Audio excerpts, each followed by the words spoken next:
Before the video starts, I just want to tell you guys to please subscribe to the channel for more NBA content like this. I post 2 videos a week on all things NBA basketball, so if that's something you're interested in, I would appreciate the support. Also, please be sure to leave a like on the video. That helps a lot with helping this channel grow. Anyways, back to the video.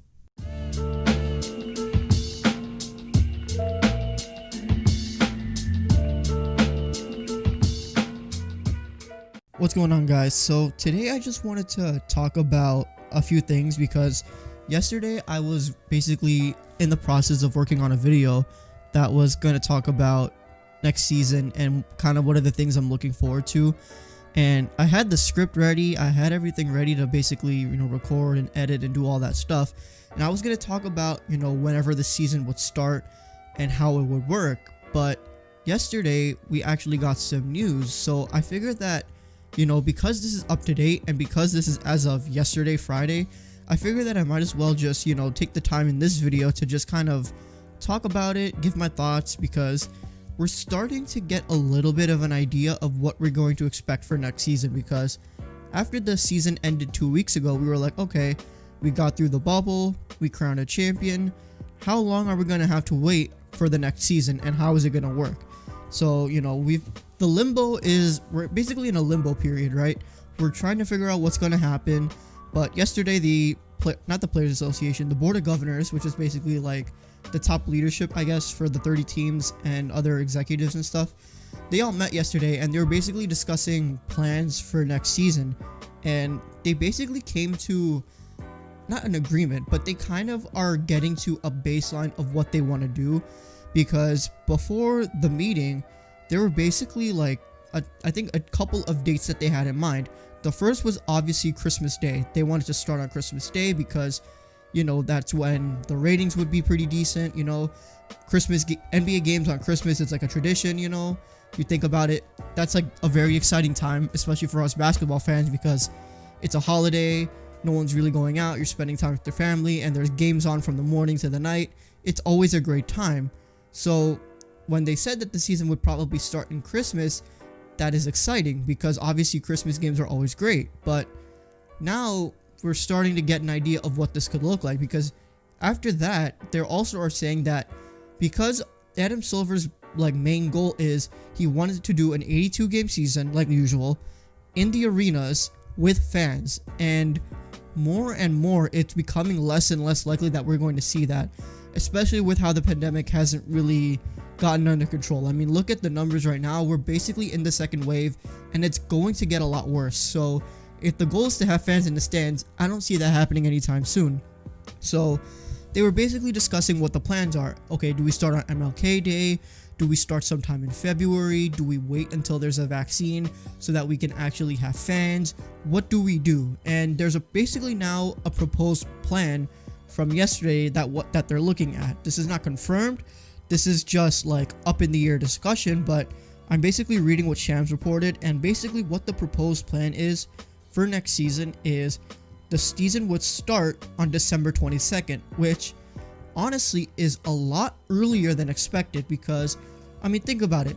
It's October 24th. I'm recording this and I'm going to upload it, but the season ended a couple of weeks ago. So we're basically less than 2 months away from the start of an entire new season. That's not a big gap from the season and stuff, because I mean, think about like all those teams who were in the bubble, and especially the teams that got deep in the playoffs like LA and Miami and others.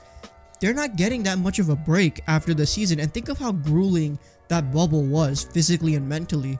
So to go from that to like a 2-month break, and then right after that you're like in the thick of like a whole proper NBA season, I don't know how that's going to work. That's not enough time for players to rest. That's not enough time to do training camp and preseason to get other teams warmed up. And my biggest concern is that starting that early, while it may be great for fans because, we're going to get Christmas games and stuff, and obviously the sooner there's basketball, the better for fans. But at the same time, the health and safety of these players, I don't think this date works, because it's just too short of a time to have all 30 teams get rest, get in training camp, do preseason games to get warmed up. I'm worried that players are going to get hurt a lot. That's my biggest concern, is that starting this early, not having that much of a gap in between the end of this past season and the start of the next is just going to create like this injury cycle that we don't really want to see. And this could be preventable. But hopefully the NBA has a proper placement plan. This is all tentative, but we'll see what happens. But yeah, so they're basically saying that this is a hypothetical, obviously. They would start the season on December 22nd, and they would play 72 games instead of 82 games. So, Adam Silver's goal of doing a full proper season like normal is not going to happen. They're going to have to cut the season short because what they want to do is finish the season before the Olympics, which are in the summer. They were supposed to happen this year, but obviously because of everything, it got postponed to next year. So, and the NBA wants players to finish the season, and also they want their players to compete for Team USA in the Olympics, obviously. So they want to give that kind of breathing room. I don't know if that's much, but that's an interesting conversation too, because I honestly don't know any like major players that are actually going to be interested in doing this, because especially the top players who are on like the top teams, because they think about it, they just finished like playing in the bubble, then they're going to play a whole nother season without that much of a gap for breathing room, and then right after that they're gonna go play for Team USA in the Olympics, and then after that there's not much of a gap in between the end of the Olympics and the start of training camp and preseason for the next season. So you are not giving players a lot of time to rest. You're not giving players a lot of breathing room. That's going to be something that the NBA and these leaders are going to have to figure out, because while it's important to have basketball, it's also important that you're not rushing things or forcing things upon players, because at the end of the day, none of this matters if the Players Association doesn't agree with it. If they don't agree with the plan, then nothing will happen. They have to agree with the plan firsthand, the Players Association. So, that's the Players Union. So people like Chris Paul, Michelle Roberts, who's the president, and all the other players who are a part of that union, they have to agree with whatever the plan that comes up with. Because if they don't come up with a plan, or they don't agree to a plan, then there's nothing and everything's going to be in the air. So they want to finish the season before the Olympics, because not only does it give players the chance to compete for Team USA, but then it also basically resets the NBA clock, so that while they can end the NBA season in the summer and then start the next NBA season, the 2022 season, in October, so that they can basically go back to their normal schedule. That I understand, because doing this wacko schedule is not great. It's not great for ratings, because we saw what happened with the bubble. It started, and then like the NFL season started and stuff, and people weren't really interested as much. I don't know how that's going to work. This December late start is obviously not going to be good for ratings at all either. I didn't mention that, but yeah, starting at the end of December is actually like pretty bad for ratings. Like if you're trying to like jumpstart the season and get people interested and have the high ratings, this is the worst time to do it, because think about it, December 22nd, that's when the college football playoffs are like just heating up. And think about it, college football playoffs, those ratings are high. Like people are into it. Like that is a very high rated sport every year, right? No matter the circumstance. So to start the NBA season in the heat of the playoffs is not great. And then also the next month, like early January, the NFL playoffs start. So you're basically like, I get it though. The NBA does have games even in a normal situation, but starting at that time is not great. We'll see what happens though. So this plan is of course, they're pending NBPA approval. If that does get approved, then, that's going to be what it is.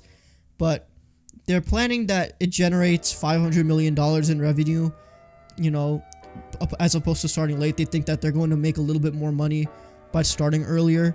We'll see what happens. The NBA is not in a good position financially. Let's be very clear. The bubble was a success. They kept everyone safe. They finished the season. That's great, and that's the important part. But at the same time, they lost a lot of money. TV contracts, the ratings, the sponsorship deals probably weren't as effective.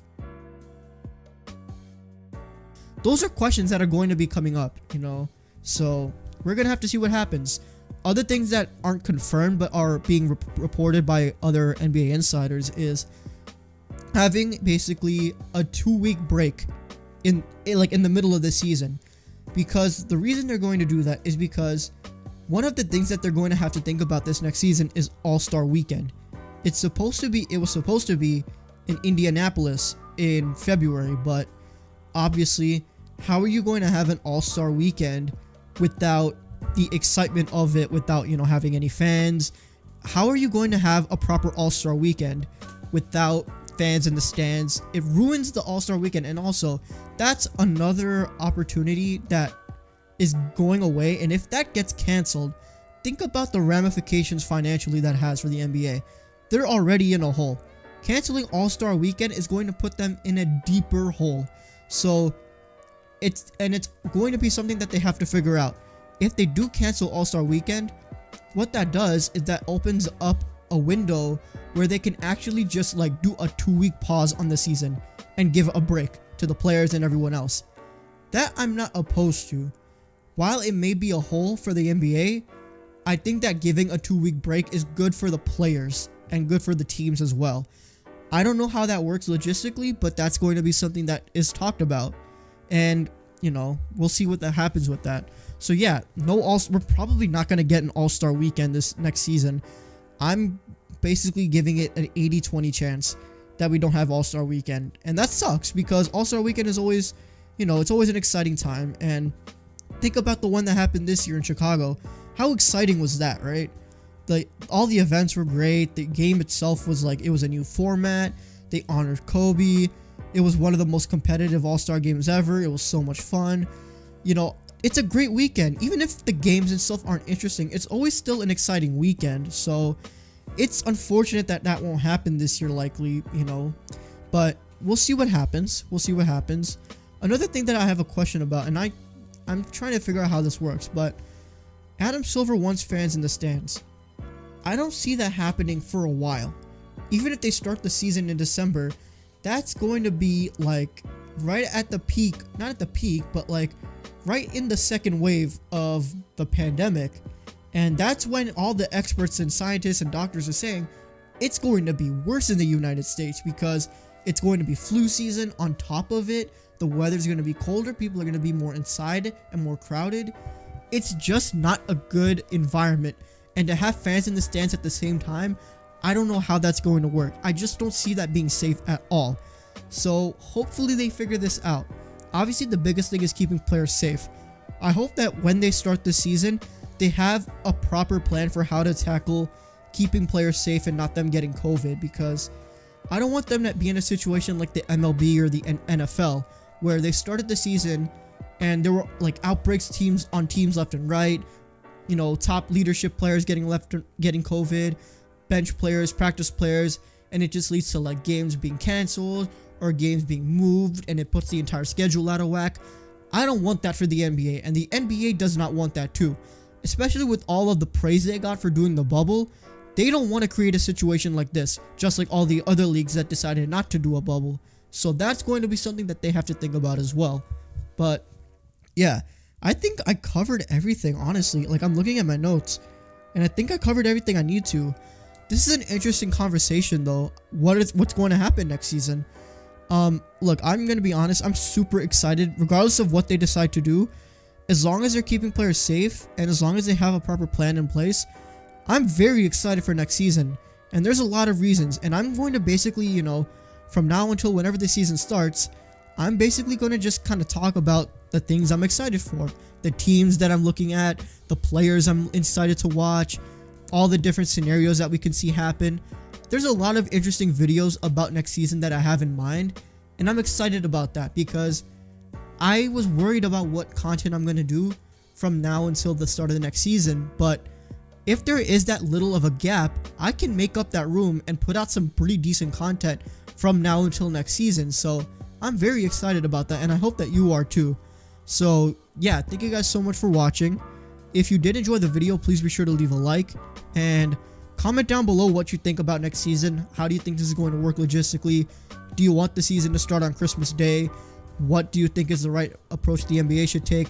let me know. I think this is a very interesting conversation. So if you're watching this video, I would urge you to comment because I'm really interested to hear what other people have to say. So yeah, leave a comment if you haven't already. And also, if you haven't, please be sure to subscribe to the channel. You know, turn on your notifications. Make sure that you're not missing an upload. Thank you guys so much for the continuous support. The PS5's coming out in a couple weeks, and I got my hands on a copy. So hopefully, if I get it on time, I can upload some stuff on a gaming channel. I'm not sure if I want to do it yet for sure, but either I'm going to stream on Twitch or I'm going to do YouTube videos. I don't know what I'm going to do, but whatever I decide to do, I'll let you guys know because I really want to do some gaming stuff because it's just something I like to do, and I play video games all the time. I might as well just get some content out of it, you know? So I'll let you know when that happens, but yeah, thank you guys for watching. Thank you guys for, you know, showing your support. If you haven't, you know, please be sure to subscribe. And yeah, that's it. Thank you guys for watching, and I'll see you guys in the next one. Peace.